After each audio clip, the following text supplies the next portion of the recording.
नाज़रीन अस्सलाम वालेकुम, मैं हूँ इमरान वसीम। नाज़रीन, बड़ी डेवलपमेंट हुई है। जस्टिस इजाज़ुल एहसन जो कि सुप्रीम कोर्ट के दूसरे सीनियर जज हैं, आज उनकी तरफ से सुप्रीम कोर्ट के जज के ओहदे से इस्तीफ़ा दे दिया गया है।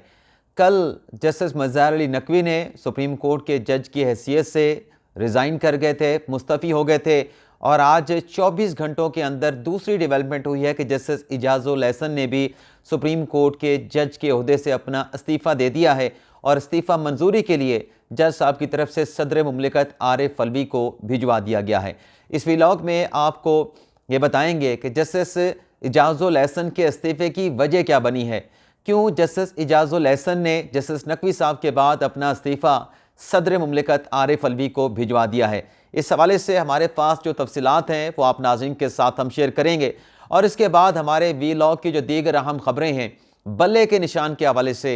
कल सुप्रीम कोर्ट का काजी फाइसा का मुमकिन फ़ैसला क्या होगा, पाकिस्तान तहरीक इंसाफ की चीखें और कुछ एतराज़ात भी लगे थे इलेक्शन कमीशन की अपील पर, वो एतराज़ात क्या थे, और बेंच भी तश्कील दे दिया गया है, समात भी मुकर्रर कर दी गई है। ये सारी तफसीलात आपके साथ हम शेयर करेंगे। और प्रोग्राम के आखिर में जो सुप्रीम जुडिशल काउंसिल की कार्रवाई रही, जिसमें एक मरतबा फिर काउंसिल ने जो फैसला किया है उसमें जस्टिस मज़ार अली नकवी के लिए ख़तरे की घंटी बजा दी गई है। तो ये क्या मामला है, इसकी तफसीलात भी आपकी खिदमत में पेश करेंगे। लेकिन प्रोग्राम का आगाज़ करेंगे जस्टिस इजाज़ुल एहसन जो 15 सितंबर 2009 को लाहौर हाई कोर्ट के एडिशनल जज बने थे, और फिर उन्हें 11 मई 2011 को लाहौर हाई कोर्ट का जज के तौर पे उनको कन्फर्म कर दिया गया था। इसके बाद नाज़रीन 6 नवंबर 2015 को, यानी तकरीबन कोई 4 साल के अंदर ये लाहौर हाई कोर्ट के चीफ जस्टिस बने थे, और लाहौर हाई कोर्ट का चीफ जस्टिस बनने के तकरीबन कोई 6 माह के अंदर, यानी 28 जून को ये 2016 को ये सुप्रीम कोर्ट के जज बन गए थे। तकरीबन कोई 7 माह तक ये लाहौर हाई कोर्ट के जज रहे, और फिर जून 2016 में सुप्रीम कोर्ट के जज बने थे। और जब ये पनामा का स्कैंडल सुप्रीम कोर्ट में आया था, तो पहला जो 5 रुकनी लार्जर बेंच तश्कील दिया गया था, उसमें जस्टिस इजाज़ुल एहसन को भी शामिल किया गया था। हालांकि ये उस वक्त सुप्रीम कोर्ट के सबसे जूनियर जज थे, लेकिन इन्हें भी पनामा के बेंच में शामिल किया गया था। जो पहला बेंच बना था उसमें भी, जिसको जस्टिस जमाली साहब हेड कर रहे थे, उसमें भी ये शामिल थे, और जो दूसरा बेंच बना था जिसको जस्टिस आसिफ सईद खान कोसा हेड कर रहे थे, लीड कर रहे थे, उस बेंच में भी ये 5वें जज के तौर पर शामिल थे, और सुप्रीम कोर्ट के ये जूनियर जज थे। लेकिन आज इनकी तरफ से अपने ओहदे से मुस्तफ़ी हो गए हैं, सदर मुमलिकत को इनका इस्तीफ़ा भिजवा दिया गया है। इनके इस्तीफ़े के नाज़रीन अब तक की जो तफसीलात सामने आई हैं, उसमें यह कहा गया है कि जो नकवी साहब ने इस्तीफ़ा दिया है वो उनके इस्तीफ़े की वजह बना है। लेकिन इस वजूहात की तफसीलात पे आने से पहले आपको बता दें कि जस्टिस इजाज़ुल एहसन इस वक्त, जैसे कि मैंने कहा, कि तीसरे सीनियर जज थे, और जस्टिस सदार तारिक मसूद जो कि सीनियर प्यूनी जज हैं, उन्होंने मार्च में रिटायर्ड होना था, और उनकी रिटायरमेंट के बाद जो जस्टिस इजाज़ुल एहसन है, उन्होंने सुप्रीम कोर्ट के सीनियर प्यूनी जज जो है का मनसब संभाल लेना था। और फिर अक्टूबर में, जब 25 अक्टूबर 2024 को जस्टिस काजी फाइसा ने रिटायर्ड होना था, तो उनके बाद चीफ जस्टिस का जो मनसब था जस्टिस इजाज़ुल एहसन ने संभालना था, और यह मनसब उनके पास 4 अगस्त 2025 तक रहना था। फिर जस्टिस मंसूर अली शाह ने सुप्रीम कोर्ट का चीफ जस्टिस बनना था। तो आज जस्टिस इजाज़ुल एहसन के रेजिग्नेशन के बाद जो जस्टिस मंसूर अली शाह हैं, वो अब जो है तीसरे सुप्रीम कोर्ट के सीनियर जज बन गए हैं। और अब जब काजी फाइसा अक्टूबर 2024 में अपने मनसब से रिटायर्ड होंगे, तो justice Mansoor Ali Shah supreme court के चीफ जस्टिस का हल्फ उठा लेंगे। तकरीबन कोई 8 माह, 8 भी नहीं बल्कि तकरीबन 10 माह का जो टेन्योर है जस्टिस मंसूर अली शाह का, उसमें इजाफा हो जाएगा जस्टिस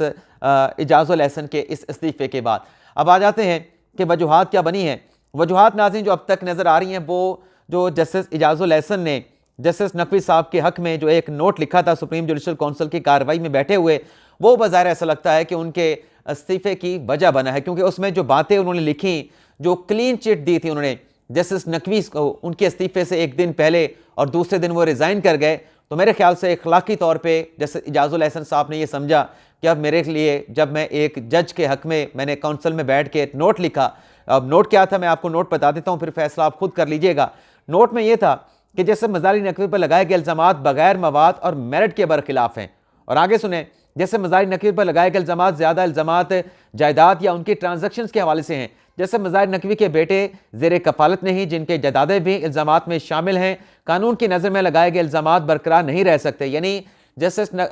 नकवी साहब को इजाज़ुल एहसन साहब अपने नोट में क्लीन चिट दे रहे हैं और उसके बाद वो लिखते हैं कि जैसे मज़ाहिर नकवी पर लगाए गए इल्ज़ामात बगैर मवाद और मेरिट के बरखिलाफ हैं, जैसे मज़ाहिर नकवी पर लगाए गए इल्ज़ामात वही जदादों वाली बातें, तो इस पर जो है वो रिज़ाइन कर गए थे। और इजाज़ुल एहसन साहब ने यह भी कहा था कि कौंसल की जानिब से कार्रवाई रवायात के बरखिलाफ गैर ज़रूरी, इसमें जल्दबाजी की जा रही है। कौंसल को अपनी आइनी अख्तियारात नहायत एहतियात के साथ इस्तेमाल करने चाहिए। कौंसल मेंबरान की जानिब से इख्तलाफात की सूरत में जज के खिलाफ कार्रवाई मुकम्मल गौर व फिक्र के बाद करनी चाहिए। जस्टिस मज़ाहिर नकवी के मामले में ना तो गौर व फिक्र किया गया और इसकी इजाज़त दी गई, शोकास नोटिस जारी किया गया। कौंसल की कार्रवाई चलाने के अंदाज से मुकम्मल जो है वो इख्तलाफ करता हूँ। यानी ये पूरा का पूरा जो नोट था वो नकवी साहब के हक में आया था। अब नकवी साहब, इस नोट की हम कल भी बात कर रहे थे कि नकवी साहब ने जिस तरीके से इजाज़ुल एहसन साहब के इस नोट की स्याही खुश्क होने से पहले जो इस्तीफ़ा दे दिया है, इसके बाद तो जस्टिस इजाज़ुल एहसन साहब को एक मुश्किल सूरत हाल से दो चार कर दिया है। अब वो कैसे, आज भी हम बात कर रहे थे, कल भी बात कर रहे थे कि क्या कौंसल के इजलास में वो बैठेंगे, तो वो कौंसल के इजलास में ही नहीं बैठे, उसके बाद उनके इस्तीफे की खबर सामने आ गई। लेकिन यहाँ पे ये है कि नकवी साहब से हट के इजाज़ुल एहसन साहब के इस्तीफे का मामला इसलिए मुख्तलिफ है कि नकवी साहब के खिलाफ सुप्रीम जुडिशल काउंसिल में कार्रवाई चल रही थी, लेकिन इजाज़ुल एहसन साहब के खिलाफ फिलहाल बातें तो बहुत होती हैं लेकिन उनके खिलाफ कोई रेफरेंस नहीं था। तो सरे दस्त उनके इस्तीफे की जो वजह नज़र आती है वो उनका जो नोट था जो इजाज़ुल एहसन साहब ने नकवी साहब के हक में दिया था, वो नोट जो है उनके इस्तीफे की वजह बना है। अब इस इस्तीफे के बाद नाज़रीन सुप्रीम कोर्ट में भी अहम तब्दीलियां हुई हैं। जैसे कि मैंने बताया कि जैसे मंसूर अली शाह आइंदा चीफ जस्टिस होंगे, जुडिशल कमीशन और सुप्रीम जुडिशल काउंसिल में भी अहम तब्दीलियां हो गई हैं और जुडिशल काउंसिल के मंसूर अली शाह अब मेंबर बन गए हैं। और जस्टिस याह्या अफरीदी भी, जो कि जुडिशल कमीशन के मेंबर नहीं थे, अब जस्टिस याह्या अफरीदी जस्टिस इजाज़ुल एहसन की रिटायरमेंट के बाद जजेस अपॉइंटमेंट का जो जुडिशल कमीशन है उसके रुकन बन गए हैं। अब आ जाते हैं नाज़रीन जो दीगर खबरें आपके साथ हमने शेयर करनी है। वैसे तो बहुत सारी खबरें थी लेकिन अचानक से ये डेवलपमेंट हुई है, तो कुछ खबरें ड्रॉप करके जिनका मैंने थंबनेल पे जिक्र किया है उन खबरों से अपने प्रोग्राम को जो है वो कंटिन्यू करते हैं। तो जो अपील है इलेक्शन कमीशन की नाज़रीन, उस पर ये डेवलपमेंट हुई है कि मैंने जैसा कि आपको सबसे पहले ये खबर दी अपने प्रीवियस व्लॉग में। अब इस अपील की, इलेक्शन कमीशन की जो अपील है, इसके कुछ मंदरजात आपके साथ शेयर कर लेते हैं और इसमें क्या सवालात उठाए गए हैं वो आपके साथ शेयर कर लेते हैं। फिर इस अपील पे एतराज़ात क्या लगे थे, उन एतराज़ात को कैसे रिमूव किया गया। तो नाज़रीन इस अपील में पाकिस्तान तहरीक इंसाफ को फ़रीक बनाया गया है, उमर अयूब को फ़रीक बनाया गया है, पाकिस्तान तहरीक इंसाफ के सेक्रेटरी जनरल हैं नियाज़ुल्लाह नियाज़ी को, बैरिस्टर गौहर अली ख़ान को, सूबाई जो सदूर इंटर पार्टी इलेक्शन में मुंतखब हुए थे उनको फ़रीक बनाया गया है, जो शिकायत कुनंदगान थे उन्हें फ़रीक बनाया गया है। मजमूई तौर पर 22 लोगों को इस पटिशन में, इस अपील में इलेक्शन कमीशन ने फ़रीक बनाया है। 9 कानूनी सवालात इस पटिशन में उठाए हैं इलेक्शन कमीशन ने पेशावर हाई कोर्ट पे, और इसमें इलेक्शन एक्ट के जो सेक्शन हैं 201, 203, 208, 209, 211, 15, 16 और 17 का जिक्र किया गया है, और जो रूल्स हैं इलेक्शन एक्ट के उसका भी जिक्र किया गया है। और इसमें कहा गया है कि सुप्रीम कोर्ट का जो फैसला था जिसमें लाहौर हाई कोर्ट ने रिटर्निंग अफसरान के मामले पे मदाखलत की थी, फिर सुप्रीम कोर्ट ने जो फैसला दिया था कि इलेक्शन के मामलात में हाई कोर्ट मदाखलत नहीं कर सकते, तो पेशावर हाई कोर्ट का फैसला सुप्रीम कोर्ट के उस फैसले के बरक्स है, उस फैसले के मुनाफी है। और यह फैसला देते हुए अपील में इलेक्शन कमीशन का यह कहना है कि जो बाज़ाब्ता तौर पर कार्रवाई होती है कि आपने नोटिस जारी करने हैं, वो नोटिस की तामील नहीं कराई गई, नोटिस भी जारी नहीं किए गए, जो कि एक मैकेनिज्म, जो तरीकाकार था, प्रोसीजर था। और इसमें यह कहा गया है कि इस फैसले के ज़रिए जो इलेक्शन कमीशन का अख्तियार है इलेक्शन एक्ट के तहत, जो एक रेगुलेटरी बॉडी है इलेक्शन कमीशन जिसने हर सियासी जमात के इंटर पार्टी इलेक्शन के मामलात का जायज़ा लेना है, उन तमाम अख्तियारात को जो है वो तस्लीम नहीं किया गया, उन तमाम अख्तियारात को जो है वो मुस्तरद कर दिया गया है और बड़े एक सरफे नज़र किया गया है। जो कानून है, जो रिक्वायरमेंट थी इंटर पार्टी इलेक्शन की, उससे सरफे नज़र किया गया है। और इस अपील में इलेक्शन कमीशन की ये इस्तदा है कि इलेक्शन कमीशन का जो फैसला है उसको बहाल किया जाए और पेशावर हाई कोर्ट के फैसले के खिलाफ हमारी अपील को एक्सेप्ट किया जाए। इस अपील पर नाज़रीन एतराज़ात लगाए गए थे कि पेपर ठीक नहीं है, फ़ोटोकॉपियाँ ठीक नहीं हैं, वो पढ़ी नहीं जा रही। तो ये एतराज़ात इलेक्शन कमीशन के एडवोकेट ऑन रिकॉर्ड ने रिमूव करके दोबारा से ये पटिशन जो है सुप्रीम कोर्ट ऑफ पाकिस्तान में फ़ाइल कर दी है। अब कल जस्टिस काजी फाइज ईसा जो कि चीफ जस्टिस ऑफ पाकिस्तान है, जस्टिस मोहम्मद अली मज़हर और जस्टिस मुसर्रत हिलाली पर मुश्तमिल 3 रुकनी बेंच इस केस की समाअत करने जा रहा है। लेकिन इसकी मज़ीद डिटेल कि पाकिस्तान तहरीक इंसाफ या कल का ये फैसला मुमकिना तौर पे क्या होगा, इस पर बात करने से पहले नाज़रीन, जो पेशावर हाई कोर्ट का फैसला था उस पर आज जो काजी अनवर साहब ने पेशावर हाई कोर्ट में कंटेम्प्ट ऑफ कोर्ट की एप्लीकेशन दायर की थी chief election commission Sikandar Sultan Raja के खिलाफ और इसके साथ साथ इलेक्शन कमीशन के मेंबरान के खिलाफ, उस पर डेवलपमेंट ये हुई है कि पेशावर हाई कोर्ट में कल ये कंटेम्प्ट ऑफ कोर्ट जो है जैसे शकील अहमद और जैसे वकार अहमद के बेंच में फिक्स कर दी गई है। लेकिन चूंकि सुप्रीम कोर्ट ने भी ये मुकदमा समाअत के लिए मुकर्रर कर दिया है तो पेशावर हाई कोर्ट की कार्रवाई तो सुप्रीम कोर्ट का फैसला होने तक एक तरीके से गैर मौसर हो चुकी है। अब पाकिस्तान तहरीक इंसाफ की चीखें क्यों हैं? क्योंकि पाकिस्तान तहरीक इंसाफ इनको ज़रा भी एतमाद नहीं पीटीआई के लोगों को, पीटीआई के रहनुमाओं को कि जस्टिस काजी फायसा इंसाफ करेंगे या सुप्रीम कोर्ट से उनको इंसाफ मिलेगा। आप देखिएगा कि क्योंकि काजी फायसा साहब ने जो फैसला देना है वो तो आइन और कानून के मुताबिक होगा, ये मैं आपको गारंटी के साथ कह रहा हूँ। क्योंकि काजी फायसा साहब कल जब इलेक्शन कमीशन की अपील पे समाअत करेंगे, अगर तो क्योंकि कल तो एक आप ये देखिएगा कि ये अभी इलेक्शन कमीशन के को नोटिस किया गया है, अभी पाकिस्तान तहरीक इंसाफ को नोटिस नहीं किया गया, लेकिन आप देखेंगे कि कल पाकिस्तान तहरीक इंसाफ के वकला बगैर नोटिस के कमरा अदालत में मौजूद होंगे। लेकिन जो मैं आपके साथ बात करने जा रहा हूं, जो आप नाज़रीन को बताने जा रहा हूं कि अगर तो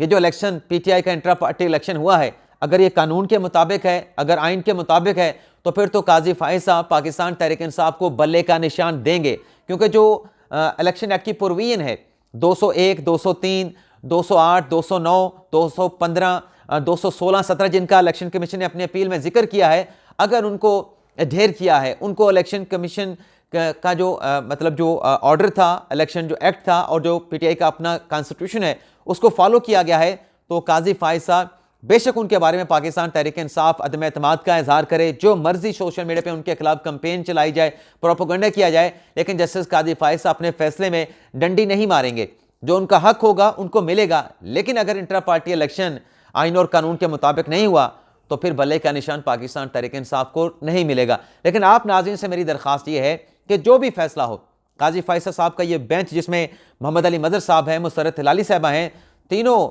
बड़े मतलब लर्नड जजेस हैं और बड़े ज़बरदस्त दलेर जज हैं, और कल ये जो भी फैसला करेंगे, जो पीटीआई वाले करते हैं, जो पीटीआई के social media brigade supreme court के साथ करता है, आपने वैसा नहीं करना। आपने जो भी फैसला एक्सेप्ट करना है, अगर बल्ले का निशान पाकिस्तान तहरीक इंसाफ को मिल गया तो ठीक है, बाकी सियासी जमातें पाकिस्तान तहरीक इंसाफ का मुकाबला करेंगी। लेकिन अगर तहरीक इंसाफ को बल्ले का निशान ना मिला, और अगर नहीं मिला तो फिर आइन और कानून के मुताबिक नहीं मिलेगा, अगर मिलेगा तो आइन और कानून के मुताबिक मिलेगा। अगर कोई फैसला ऐसे आया जो आपकी ख्वाहिशात के बरक्स हो, तो आपने सोशल मीडिया पर जो पीटीआई के लोग करते हैं सुप्रीम कोर्ट के साथ, काजी फायसा के साथ, आपने ऐसा कुछ नहीं करना। आपने उसे सुप्रीम कोर्ट का फैसला मानते हुए एक्सेप्ट कर लेना है, और फिर अदालत जाने और फिर इलेक्शन का मैदान जाने और सियासी जमात जाने, जिसकी जितनी स्ट्रेंथ होगी वो मुकाबला करेगा। इसके अलावा नाज़रीन आ जाते हैं जो सुप्रीम जुडिशल काउंसिल में का इजलास हुआ। सबसे पहले तो जब बेंच आके बैठा, काउंसिल आके बैठी, तो पता चला कि इजाजुल एहसन साहब काउंसिल में है नहीं, उन्होंने बैठने से इनकार कर दिया है। तो वजह उनकी यही थी कि वो अपना इस्तीफ़ा सदर साहब को भिजवा चुके थे। लेकिन उसके बाद काउंसिल उठ के चली गई और जो काउंसिल थी उसको रिकॉन्स्टिट्यूट किया गया। जो जस्टिस मंसूर अली शाह साहब में सीनियर जज हैं, उन्हें काउंसिल में शामिल किया गया। फिर काउंसिल दोबारा आके बैठी। जब काउंसिल दोबारा आके बैठी तो जस्टिस काजी फायसा साहब ने कुछ सवालात उठाए। अब वो सवालात क्या थे, वो सवालात मैं आपके सामने रख देता हूँ। काजी फायसा साहब ने कहा कि जो इस्तीफ़ा दिया गया है वो सुप्रीम जुडिशल काउंसिल की कार्रवाई के आगाज़ में नहीं दिया गया, ये शोकास नोटिस इनको जारी किया गया। शोकास नोटिस के बाद जस्टिस नकवी साहब का इस्तीफ़ा आया है। तो देखना यह है कि क्या जो जज साहब हैं उन्होंने दबाव पे इस्तीफ़ा दिया, और अगर दबाव पे इस्तीफ़ा दिया है तो फिर इस पे तो जो इदारे की अपनी साख है, इदारे की अपनी साख के ऊपर भी सवालात उठते हैं। यानी जज साहब अगर रिज़ाइन कर गए हैं किसी प्रेशर पर, तो फिर इस सूरत में सुप्रीम कोर्ट से तो सवाल होगा कि सुप्रीम कोर्ट के जो जज हैं रिटायरमेंट के बाद काउंसिल कार्रवाई नहीं कर सकते और उनको पेंशन भी मिलेंगी, उनको मराहत भी मिलेंगी। तो काजी फायसा साहब ने कहा कि ये तो इदारे की साख के ऊपर सवाल उठा है, और फिर ये भी कहा कि हटाने के लिए अब तो नकवी साहब ने चूंकि इस्तीफ़ा दे दिया है, उनको हटाने की कार्रवाई तो काउंसिल नहीं कर सकते, लेकिन जो उन पर इल्ज़ामात थे, जो शिकायत उनके खिलाफ आई थी, उसके ऊपर उस हद तक, उन इल्ज़ामात की हद तक तो काउंसिल अपनी फाइंडिंग दे सकती है। और फिर उन्होंने ये भी कहा कि सुप्रीम कोर्ट की साख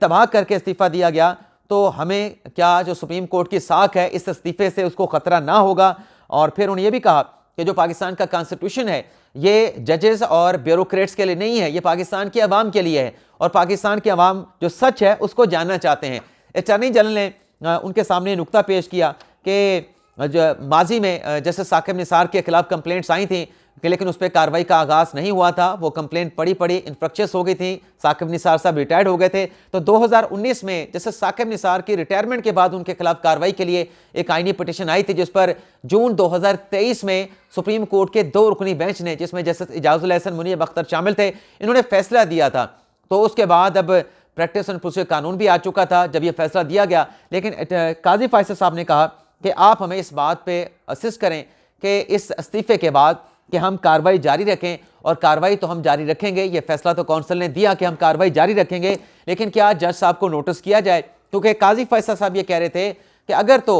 उन्होंने इल्ज़ामात को देखते हुए कॉन्टेस्ट ना करने के ऊपर इस्तीफा दिया है तो तब भी ये मामला चलना चाहिए, लेकिन अगर उन्होंने दबाव में आके इस्तीफा दिया है तो तब भी काउंसिल की कार्रवाई चलनी चाहिए, क्योंकि अगर इल्ज़ामात गलत हैं किसी जज के ऊपर तो फिर उनको एग्जोनरेट, उनको क्लीन चिट मिलनी चाहिए। और जो शिकायत कानूनदगान जस्टिस नकवी साहब के खिलाफ आए हैं, गो के उन्होंने इस्तीफा दे दिया है, अपने ओहदे से मुस्तफ़ी हो गए हैं, अगर उनकी क्लीन चिट बनती है तो क्लीन चिट मिलनी चाहिए, और जो उनके खिलाफ शिकायत लेके आए थे उनके खिलाफ कार्रवाई होनी चाहिए। लेकिन अगर सूरत हाल मुख्तलिफ है तो तब भी काउंसिल अपनी फाइंडिंग दे सकती है, जिस पर फैसला यह हुआ कि फिर ऐसा करते हैं कि कल तक काउंसिल की कार्रवाई को मुलतवी कर देते हैं 11:30 बजे तक, और जस्टिस नकवी साहब को इस्तीफा दे दिया गया, अपना नोटिस दे दिया गया है, नोटिस नहीं कह सकते, मतलब उनको प्रोसीड करने के हवाले से आगाह कर दिया गया है। और उनके जो वकील हैं ख्वाजा हारिस, उनको भी कहा गया है कि काउंसिल ने फर्दर इस्तीफे के बाद भी प्रोसीड करने का फैसला किया है, तो हम आपको आगाह करते हैं, तो आके बताएं तो आप क्या कहते हैं। तो देखते हैं कल इस हवाले से क्या डेवलपमेंट होती है सुप्रीम जुडिशल काउंसिल में। इसके अलावा नाज़रीन कुछ दीगर खबरें भी हैं जिनकी तफसीलात अब नेक्स्ट व्लॉग में जो कल सुबह 7 बजे हम जारी करेंगे 12 जनवरी को। तो आप नाज़रीन से दरख्वास्त है कि हमारा सुबह वाला जो अब व्लॉग हुआ करेगा उसमें आपको अखबारात देखने की ज़रूरत नहीं रहेगी, तो वो व्लॉग भी आपने फॉलो करना है, आपने देखना है, पसंद भी करना है और आगे दोस्तों के साथ शेयर भी करना है। इजाज़त चाहते हैं नाज़रीन।